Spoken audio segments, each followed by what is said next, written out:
Okay, hello everyone. Here I want to provide a tutorial on how to make Realme C67 look like an iPhone. Okay, some users may prefer the design and aesthetic of iOS, the operating system used by iPhones.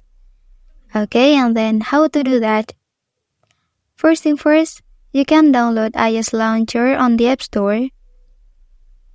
Okay, and then you can open it after the installation.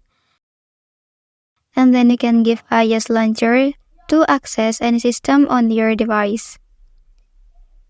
Okay, after that here you can set the layout.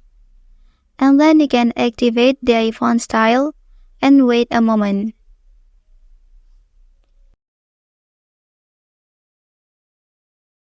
After that you can click OK.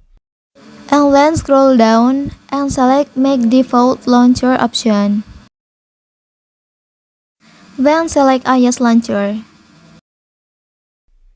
Well, that's the tutorial on how to make Realme C67 look like an iPhone. If you are helped by this video, don't forget to like and subscribe to get other information from this channel. Thank you.